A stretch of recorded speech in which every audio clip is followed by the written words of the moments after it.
Dr. Zakir Naik has been in the eye of the storm ever since the Dhaka terror attacks, when one of the attackers cited him as the inspiration. To talk about all this and more, Dr. Naik himself, in his first interview to any Indian news channel. Doctor, we're doing this interview in Jeddah. Isn't it ironical? Why can't you come back to India and make your case? The point to be noted is that I am an NRI, a non-resident Indian, and most part of the year I live outside. So I have an Aqama of Saudi Arabia since many years, even of Dubai. So most of the time I stay outside. So that's the reason I wouldn't like to come all the way just to give an interview. No, it's not a question of interview. You know that, you know how the situation has developed in India. There's been a furor. People have been asking, raising many questions. So what are you afraid of? If there is nothing to hide, why don't you come back to India and answer these questions? Yes, I'm aware that there were many allegations on the Indian media. And I've heard the allegation that Zakir has inspired many terrorists, and many of the Indian channels labeled me as a terrorist. As far as being afraid, I'm not afraid at all. So far, there is not a single Indian government authority which has called me. So if they call me, not a single, because to call they should find something substantial. Just because the Indian media, the television channels, all the newspapers, they want, I'm not going to come for a media trial there. Anyhow, in spite when all these things happen, I was supposed to take out a time for 1.5 days. And I'd called a press conference on the 12th. I was supposed to land on the 11th, have the press conference on the 12th and come back. I was supposed to be for 1.5 days from my busy schedule. I'd taken out time, but we had a great difficulty in finding venue. The venue was booked, it was cancelled. Then again, there were 4 5-star hotels. And 5-star, they agreed. They said fine, then again they cancelled last moment. We went to another one, they cancelled. I don't know who pressurized them. Then finally I had to cancel the trip. Then it took us 4 days. Then I told one of my friends who has a big hall. He said no problem. Even he was pressurized. Finally we had to do in a place which... So the long and short of it is that if needed, you are prepared to come back to India? If any government authority wants any inquiry, I'm most willing to cooperate. But you don't expect me to take out time 1.5 days, again cancel, again come, again cancel. And this is a media trial. If any government authority of India, investigation authority, wants any cooperation, not only Indian, any foreign authority, if they want any cooperation in which they can catch any terrorist of the world, I'm willing anytime. Dr. Certainly it is not the media which has cooked all this up. After all, your name came up when one of the attackers in the Dhaka, in the dastardly terror attack at the Dhaka bakery, took your name. And it's ironical that your television channel is called Peace TV, and your name is being linked, and terrorists are taking your name, citing you as an inspiration. If you know, the attack took place on 1st of July in this year. There was a newspaper by the name of Daily Star, which said that one of the terrorists was inspired by Dr. Zakir Naik. And Dr. Zakir Naik is banned in UK, in Canada, in Malaysia. And later on, the Indian media picked it up and blew it out of proportion. A few days later, the same Daily Star on the 9th of July said, we never ever said that Dr. Zakir Naik inspired any terrorist to kill innocent human beings. What we said, that one of the terrorists was a fan, that's it. So when the Bangladeshi paper corrected, and they went on to say that we stand corrected, that Dr. Zakir Naik is not banned in Malaysia. So when the newspaper, the article from the newspaper with the Indian media picked up this news, why didn't they correct themselves? So this shows the double standards of the Indian media. No, the Indian media... How it started? It started from an article that came in Daily Star on the 3rd of July, right? But the Indian media, let's be fair, the Indian media is also focusing on some of your speeches. And let's talk of your speeches. Can you deny that words and language used by you in your speeches is liable to spread disaffection, in fact, hatred amongst communities? I have seen there is not a single lecture of mine, if not taken out of context, will ever spread hatred. All my speeches bring communal harmony. It brings communal harmony between the various sects of Muslims. It brings communal harmony between the various religions of humanity, Muslims, Hindus, Muslims, Christians. What the media has done, they have done a devilish thing.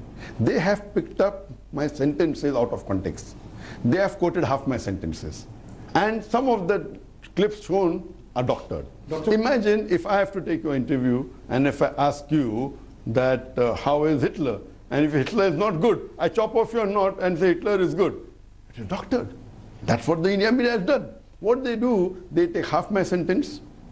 And if I do the same thing, all these journalists... Okay, so let's speak specifics. Did you or did you not say that, that it's justified to become a terrorist? Never ever. I challenge anyone to point out a single paragraph of my speech. In your reference to America? Never ever, never ever. It's, as I told you, some clips are doctors, some clips are doctored, most of them are out of context, and many of them, they're half statements. I challenge. What I would say that the Indian media, when they pick up any sentences, they should see the full lecture. You can't pick up out of context. And I challenge one journalist who has spoken against me. If he says and say, I've seen the full lecture. If they pick up 5 clips, have they seen the full 5 lectures? Anyone with an unbiased mind, and I challenge them to show the full lecture of mine. I challenge any media to show the full lecture of mine and then say, is it right or wrong? You say, you claim that you're a pacifist, you are working to bring about harmony.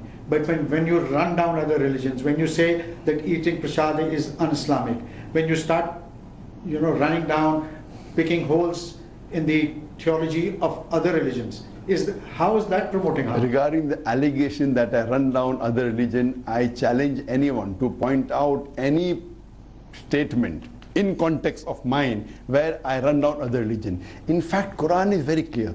Quran says in Surah Anam chapter number 6 verse number 108 that revile not, abuse not those gods who they worship besides Almighty Allah, lest in the ignorance they will revile Allah subhanahu wa ta'ala.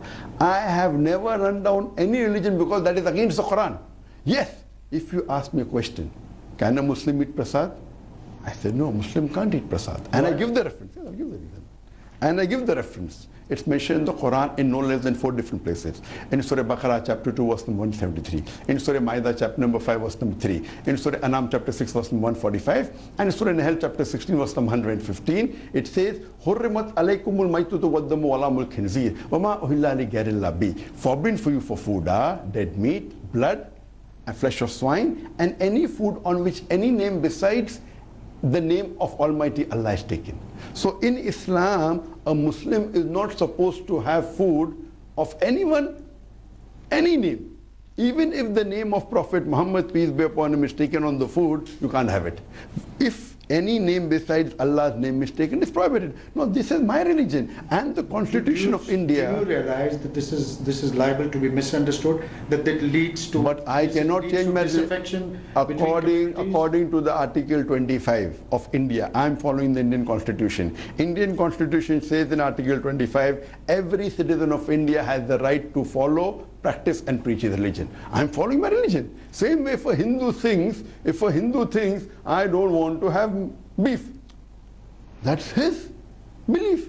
I as a doctor, I know eating beef is good. But if he says he doesn't want to have beef, that's his prerogative. I will not say running down Islam. Doctor, you've been away from India, but do you realize that people back home in India are likening you to Praveen Togadia and Sadhvi Prachi? They say that your speeches are provoking communities, creating discord. I challenge any channel to show the full speech of Praveen Togadia and full speech of mine and let the audience decide. What is happening in the news channel, the anchor person, he is the lawyer, he is the judge, and he is the jury. I challenge any of the top journalists who have a good rating. If they want to have a good rating, or not the small one, I don't waste my time. I challenge any journalist. And one of them, I don't want to name them, I don't want to make them famous, that let's have a debate that who is more beneficial for the society, Zakir Naik or the journalist. Let's have a debate, 1 hour he speaks, 1 hour I speak, a half an hour debate, and then half an hour rebuttal, he speaks, half an hour I speak. Let there be a question and answer session for 1.5 hours. Let there be a fair hearing. In the news channels of India, what they do, that the anchor person is supposed to be neutral. There are very few journalists that I saw regarding myself. One was Karan Thappar. I found him that he was very neutral, though the information given to him was also wrong. Yet, when the argument was given by lawyers on the panelists, for example, Soli Saurabh and there were other people, he repeated the argument without thrusting his view. What happens on the Indian TV, they start and say, okay, now we are going to prove that Dr. Zakir Naik is a terrorist. And they get 3 people for 3 people again. Dr. Naik, it's very easy to blame the media. I mean, the messenger is always the one who gets blamed first. But in your speeches, I'm quoting from your speech, in one of your speeches you defended the concept of suicide bombers in certain situations. Now, is this not a support for ISIS? Never ever have I defended suicide bomber as a whole. I made it very categorically that any suicide bombing in which innocent people are killed, it is totally prohibited in Islam. And they are quoting out of context. Let them show the full lecture. Let them show the full question answer. A lot of people believe that your speeches actually inspire young men to take to terror. A lot of people, you may not be aware that Peace TV has 200 million viewers, the full Peace TV network. English has 100 million viewers, the Urdu has 80 million viewers, we are on 14 satellites, the Bangla is there, the Chinese is there, and there are 14 million fans of mine. If I was spreading terrorism, there should have been at least 1 million terrorists. In the full world, in the past 25 years, hardly you can name 10, 15, 20 people. So if I agree with you that you are right, there are more than 200 million fans of mine. And if 10 people misunderstand me, who's to blame? It's like giving an example. There is a doctor who has saved thousands of lives, but he could not save 5 patients. And you say, oh, you are a killer of patients. This is what the media is doing. And if this is the case, why have so many government give me award? Today, the most highest Islamic award in the world is the King Faisal Award, the service of Islam, the highest award, equal to the Nobel Prize of Peace. Equally, some governments have banned you from. Some no, one. Don't say some. UK and Canada? No, Canada hasn't banned me. Do you have any letter? This is the media, you show me. And how many countries have given me award? Highest award. Malaysia, Indonesia, Who said that? Indonesia. I was there 2 months back. First we'll come to Saudi, we'll go in order. Saudi Arabia last year gave me the highest award in the Islamic world, King Faisal Award for Service of Islam. I also got the second highest award of the Islamic world from the Dubai government, the Dubai International Holy Quran Award 3 years back. I got from Malaysia 3 years back the Toko Mahanijri Award, which is normally given to a local Malaysian. Once in a blue moon it is given to a foreigner. In the last 25-30 years, I am the 4th foreigner who got it. So India should be proud that out of 4 international people, I am one of them who got that award. Furthermore, Sharjah gave me an award. Furthermore, Gambia gave me an award. So all these 5 countries, do you think that the intelligence of all these 5 countries, they are foolish? Do you mean to say that the Indian media is far superior to the intelligence of Saudi Arabia and of Malaysia and of Dubai and of Sharjah and of Gambia? What you are asking me about ban. There is no country in the world except UK which did not ban me. The problem is the Indian media doesn't know English properly. What is the meaning of banned in UK? UK is a different country. It has a different terminology. Banned in UK means the person, his books cannot be sold. His speeches cannot be heard on television. The Peace TV is coming from UK, from London. London. I am giving you the definition of ban. I am educating you. What is the meaning of banned in UK upon UK terminology? That my lectures cannot be telecast, it's being telecast in UK. My books cannot be sold, it's being sold. The right word for UK is excluded. If the journalists of India don't know proper English and they don't do the research, you go and see in the constitution of UK what is the meaning of banned. Banned means besides being not allowed to enter the country, your books cannot be sold and your lectures cannot come on any television channels. I am excluded. Excluded means they said that Zakir is detrimental for the society. And what is the context? I have the original letter. In the letter, Theresa May, if you know the background is in 2009, the head of the anti-terrorism department, his name is Charles Farr. He sent an officer and they approached me and they told me, Mr. Naik, you can reach those Muslims who we can't reach because you're popular. I said, yes. Can you help us? I said, I'm aware that there are certain Muslims who are youngsters, who are misguided. And I'm aware there are some misconceptions about Islam in the UK government. I am willing to help you under two conditions. You should not ask me to do anything against the Quran and the authentic teachings and the sayings of Prophet Muhammad. And the second thing, I don't want your money. And they agreed. But few months later, in 2010, when the election took place, Labour Party lost and the Conservative came. When Conservative came, 3 weeks coming to power, in less than a month, the Home Secretary who was there that time, Theresa May, who has become the Prime Minister now, the first Muslim that she excluded is Dr. Zakir Naik. I was going to give a lecture in Wembley, in big auditoriums, in London, and I've been to UK several times. I had a 5 years valid visa, which was issued in 2009. It was a multiple entry visa. In 2010, they sent an official letter that you are excluded. And they gave me some clips of my speeches. I'll just mention to you one, for you to realize why has she excluded me. She said that you had given a speech in UK saying, and she quoted, that I condemn the attack of 9/11, where 3,000 Americans were killed. I also condemn where more than 50 people were killed in London tube bomb blast. I also condemn more than 180 people who were killed in the train serial bomb blast in Bombay, India. But I also condemn the thousands of innocent people killed in Afghanistan, Iraq and Palestine. So the Home Secretary feels by me adding, and I was careful. When I used the word thousands of people in Afghanistan, I prefixed the word innocent.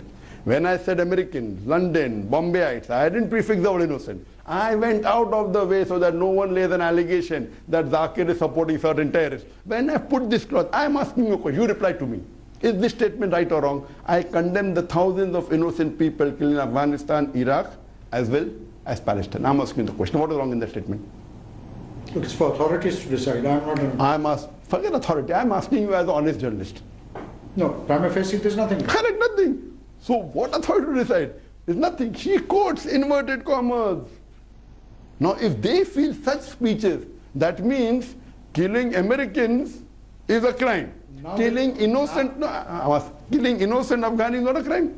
Killing innocent Iraqi is not a crime. Killing innocent Palestinian is not a crime. So I'm asking you, because of this, I'm asking, when you said it is not a crime, why have they excluded me? In writing it is there. And anyway, this exclusion, when I asked my lawyers, they said for 3 years. Technically I can apply again. I won't apply. I don't want to. Why should I waste my time? On the question. So coming on any other country, there's no other country in the world which has banned me. You laid an allegation, I'm banned in Indonesia, I'm banned in Malaysia. In Malaysia, yes, there were certain Hindu organizations who wanted me to be banned.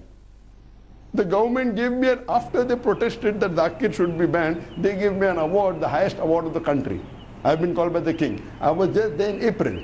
I met the Prime Minister, I met the Deputy Prime Minister, I met the Home Minister, I met the Religious Minister. I met 14 cabinet ministers and chief ministers and the king in a span of 4 days. Dr. Naik, now that we're talking terrorism, categorically state where do you stand on ISIS? What is your stand on Taliban? What is your stand on the dastardly terror attacks that have taken place in Baghdad, that have taken place in Dhaka, that are taking place across the world? I am very clear, and I've told this 1,000 times. If the media picks up some of my statements out of context, even if you count, I have given more than 2,000 lectures in the past about 20 years, there may be hardly 10 such statements they can pick up. There are more than 1,000 statements of mine which are unequivocal, unambiguous, and I've told that 1,000 times, and I'm repeating it. I condemn all terrorist acts. Because Quran clearly mentions in Surah Ma'idah, chapter number 5, verse number 32, that if anyone kills any other innocent human being, whether Muslim or non-Muslim, it is as though he has killed the whole of humanity. And if anyone saves any human being, it is as though he has saved the whole of humanity. I'm a student of comparative religion. No religion in the world ask people to kill innocent people. But Quran is the only religious book on the face of the earth which gives the statement that if you kill one innocent human being, you have killed the whole of humanity. I have read the Bhagavad Gita, I have read the Veda, I have read the Mahabharata, I have read the Bible. I challenge anyone to take out any such statement equal to the Quran, which says if you kill one innocent human being, you have killed the whole of humanity. So as far as I am concerned, all terrorist acts done by any human being in the world, it is prohibited. It is the second major sin in Islam. As far as ISIS is concerned, I always ask the question, suppose I tell that I am the president of America. Will you report on your channel that I interviewed the president of America in Jeddah? Will you say that? No. You will say the person is telling a lie or the person is a lunatic. Similarly, when an organization comes and says that we are an Islamic state and they're killing innocent people, when the Quran is clear that killing innocent human being is like killing the whole of humanity, how can you agree with the label they're giving themselves? So I tell the media, and specifically the Muslim media and the Muslims, that when you read in the newspaper, this name Islamic State is given by the enemies of Islam. Don't report on your media that Islamic State has done that. Is totally wrong. I call them anti-Islamic State of Iraq and Syria. So I will tell the anti-Islamic State of Iraq and Syria has killed the innocent human beings. For me to say Islamic State, I am endorsing that the Islamic. Will you ever say that I'm the president of America? No. So why are you using double standards? It is clearly mentioned in the Quran that killing innocent human being is like killing the whole of humanity. So I tell the Muslims that in their ignorance, what they're doing, they are endorsing these people. And it is the news media which are giving them more publicity. What? So I will tell them that they are anti-Islamic state. And anyone, leave aside anti-Islamic state does it, whether Muslim does it, whether non-Muslim does it, whether they're talking about Baghdad, whether they're talking about Medina, whether they're talking about Dhaka, whether they're talking about Bombay. When I've categorically told in so many lectures, no, do you want me to say that every act anyone does, I'll come and condemn? Generally, anywhere in the world, whether New York, whether London, whether Baghdad, whether Palestine, whether Afghanistan, whether Iraq, killing innocent human being is condemned. Dr. Naik, you've spoken vehemently here. But do you realize that there is, across the world, increasingly Muslims are being viewed with suspicion? Islam, unfortunately, is not the most popular religion across the world. And would you agree that a part of this problem also stems, responsibilities also devolves on Muslims, on the way some people in the name of Islam have acted? Regarding you saying that Islam is not popular, I would say no. Today it is the most popular. It is the maximum practiced religion in the world. In numbers, Christianity may take, but scholars agree that in practice, Islam is the largest followed religion in the world. I do agree with you that today the world looks at in a different angle. For this, I would blame the media, and I've given lectures. I'm a man of the media. I've given 7 lectures, and according to me, those who are indulging in such acts of terror in the name of Islam. I'm coming. So it's not the media which is. Of course. So number one, according to me, and you ask me the question, I have to give my view. I have not repeated your view, correct? You're asking me, so I'll give my view. Give me a chance to give my view. Certainly. According to me, number one responsible is the media. Today, media is the most important weapon in the world. It can convert black into white, day into night, hero into a villain, villain into a hero. Today, what the media does, picks up black sheep of the Muslim community and they portray as though they're exemplary Muslim. I do agree. There are black sheep in the community. I'm not saying that all those who claim to be Muslims, they're 100% practice Muslim. What did the media do? They pick up black sheep of the Muslim community and they portray as though they're exemplary Muslim. In the Indian media, we have headline, Muslim Arab marrying a girl of 16 years old. Headline. When a non-Muslim rapes a girl of 6-year-old, it comes in news brief. Why? These are the double standards of the media. See about me. But just because, I mean, that doesn't absolve those Muslims who are acting in the name of. That's what I'm trying to tell you. These Muslims who are doing the terrorist attack, they are not practicing Muslims. They are black sheep of the Muslim community. And they are to be condemned. And I condemn all human being, whether Muslim or non-Muslim. When they kill any other innocent human being, it is prohibited. It is as though they're killing the whole of humanity. Islam doesn't agree with that. Islam doesn't preach. Islam comes from the root word salam, which means peace. That's the reason the name of the channel is Peace TV. And it is bringing peace. Now what's happening, those people, many people don't want peace. If peace is there, how will the factory work? Many countries want to sell weapons. If peace is there, how will they sell weapons? And you know that. You know that better than me. What they don't want peace to be there. And our channel is promoting peace. Our channel is promoting peace. There is, throughout the world it is seen. Almost all the countries of the world it's seeing. What is the problem with Bangladesh and with India? I don't know. UK, which has the stringent law, we got the downlinking permission. I'm asking you, what is the problem? Why doesn't the government say, this program, show half an hour, this program half an hour, what we have seen, it is detrimental to the Indian society. I challenge. You mentioned the government of India. You have issues with the government. Do you believe under this present government, intercommunity relations in India have always been fraught? Do you believe that under this present government, those tensions have increased? See, as far, when I told government, I didn't say present or past. No, I'm asking you specifically. No, I'm answering you specifically. We didn't apply for the downlinking permission in the present government. We applied in the previous government. We applied in 2008, 2010, 2012. Always it was refused. They didn't give us a reason. That's said security reasons. Why? When there are so many channels of the Christians that are running, more than 10, 20, there are Hindu channels. Why don't they have not allowed a single mainstream Muslim channel? Why? This present government, I haven't applied. I'm going to apply. I'm going to ask the Peace TV officials, I'm going to tell them, apply, and let's see what is the motive of this government. As far as the past government was there, thrice they refused. And they haven't given us a reason. When the world is allowing, do you mean to say that the intelligence of India is something superior? Or you point out, okay, this lecture of yours or this lecture shown on Peace TV is detrimental to the society. So as far as this government is concerned, I'm going to ask the Peace TV officials to apply again. And I feel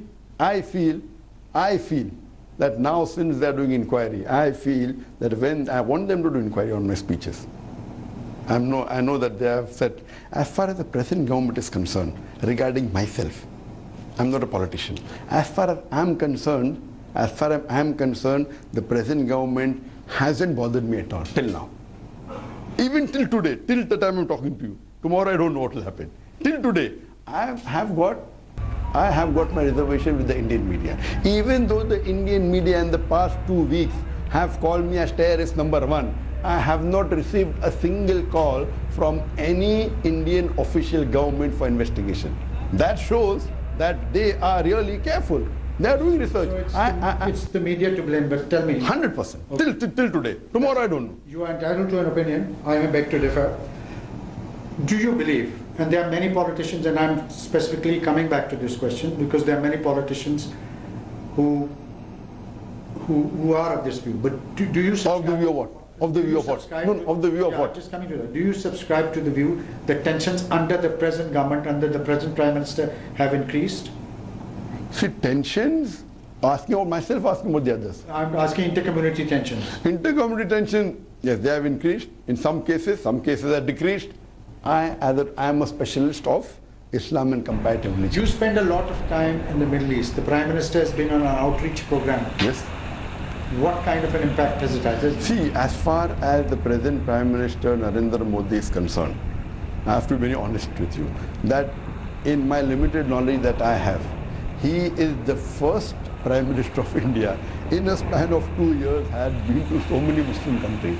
Out of the country, he went to 50%, 3 Gulf countries. He went to Saudi Arabia, Qatar, UAE, the 3 most powerful countries of the Gulf countries. Actually, he went to Pakistan. Yes, I'm coming. He went to Pakistan, he went to Afghanistan, he went to Turkey. He has gone to the central Russia. He has gone to Uzbekistan, so many countries. So, if his intention is to increase the relationship and better the relationship of India with the other Muslim countries, to increase the relationship of the Hindus and the Muslims, I'm for it. And that's good. So if his intention is to get communal harmony between the second and the third largest religions in the world, Hinduism is the third largest followed religion in the world, Islam is the second in terms of number, in practice it's #1. So if he's trying to get these 2 large communities and he's trying to build communal harmony, I'm for it. And in reciprocation, we saw that the King of Saudi Arabia, King Salman, gave him the highest civilian award.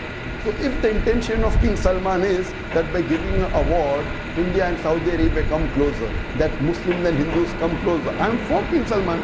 If the intention is important. So I believe that I don't know of any Indian Prime Minister in such a short span has gone to so many Muslim countries. So I'm for it because Quran clearly states in the Quran Surah Imran, chapter 3, verse 64, Ta'alaw ila kalimatin sawa'in bayna bainakum. Come to common terms as between us and you. So if I have to look in my perspective that the relationship, if he's going to make it better, I'm for him, as far as this is concerned. In politics, I'm not a politician. My field is Islam and comparative religion. In the course of the interview, you've spoken of the kind of influence that you have.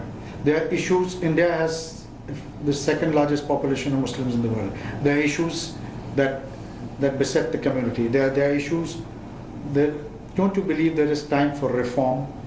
Why don't you address issues with regards to status of women? There's this issue of a verbal triple talaq.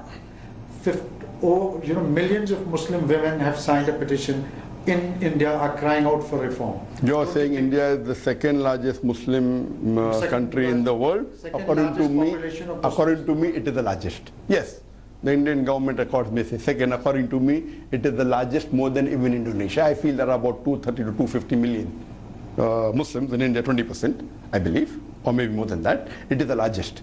Regarding me speaking on issues like women's rights, that is the problem. That the Indian media doesn't see my lectures. I have given 2,000 lectures. So where do you stand on an issue like verbal I'm coming. triple talaq? I have given a lecture on women's rights in Islam, modernizing outdated. Regarding triple talaq. Now you're asking me a question, I'll give you answer. Now when I give answer, some Muslim will feel offended. As far as triple talaq is concerned, if you read the Quran and say hadith based on that, if someone gives triple talaq in one sitting, according to me it is counted as one. I know there are different schools of thought in Islam. In Islam, there should not be any sect. But there are difference of opinion in scholars. I believe in that group of scholars that if you give triple talaq in one sitting, it is counted as one. That is my understanding of the Quran and the Hadith. Many Muslims don't like it. Now when I give an opinion, they say Zakir gives the fatwa. I'm giving an opinion. I'm not a scholar. I'm a student of Islam and comparative religion. Now when I give, and I can give references, I know the time is short. In Surah Baqarah chapter 2 verse number 228 it says that. It said in Surah Talaq chapter number 65. I can give references. For more details you can see my cassette. According to me, when you give triple talaq, it is counted as one. And Islam is one of the few religions which gives right that divorce can be given. Most of the religions you can't give divorce. So Islam says that if two human beings are not compatible, husband and wife. Conditions laid down. Of course there are conditions laid down. All the conditions I've discussed in my lecture. You can't give it on an SMS. That's what I'm trying to tell you. That there are conditions which you have to follow the Quran. And for that